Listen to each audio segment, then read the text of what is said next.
ঈদ যাত্রায় সড়কে যাত্রীদের উপচে পড়া ভিড়, পরিবহন না পেয়ে যাত্রীদের হয়রানি, লঞ্চগুলোতে অতিরিক্ত যাত্রী বোঝাই ও রেল স্টেশনে টিকিটের জন্য ঘন্টার পর ঘন্টা দাঁড়িয়ে থেকে টিকিট নামের সোনার হরিণ পাওয়ার গল্প সবারই জানা। বিগত কয়েক বছর এমনই ছিল দেশের ঈদযাত্রার চিত্র।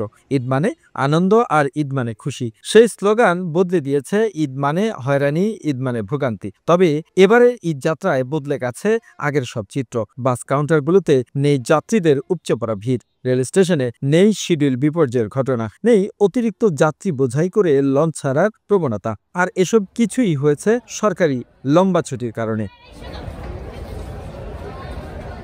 পরিবহন সংশ্লিষ্টরা বলছেন, ঈদের লম্বা ছুটি থাকায় এবার অনেকেই আগে ভাগে বাড়ি ফিরছেন, আর যারা আছেন তারাও অগ্রিম টিকিট কেটে রেখেছেন, যা যাওয়ার বিকল্প ব্যবস্থা করে রেখেছেন। তাই টার্মিনালগুলোতে আগের মতো সারা দিন যাত্রীদের আনাগোনা নেই।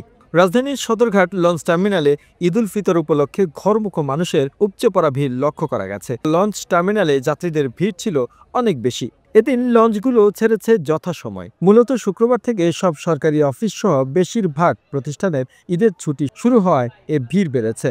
লঞ্চ সংশ্লিষ্টরা জানান, দিনের শুরুতেই প্ল্যাটুনগুলোতে নৌপথে বাড়ি ফেরা যাত্রীদের উপস্থিতি গত কয়েকদিনের তুলনায় অনেক বেশি ছিল।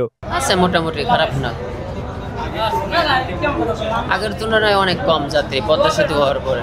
বরাবরের মতো এদিন দুপুরে যাত্রীদের ভিড় সকালের তুলনায় কম থাকলেও অন্য দিনগুলোর তুলনায় দুপুরের ভিড় একেবারেই কম ছিল না। বিকেলে আবার যাত্রীদের ভিড় বেড়ে জনসমুদ্র তৈরি হয়। আসলে যাত্রীর চাপ অবশ্যই থাকবে ঈদের আগে।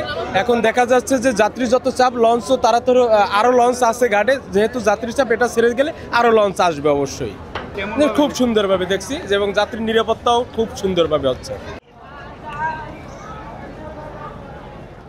এদিকে সব থেকে বেশি ভিড় ছিল ইলিশা রুটে।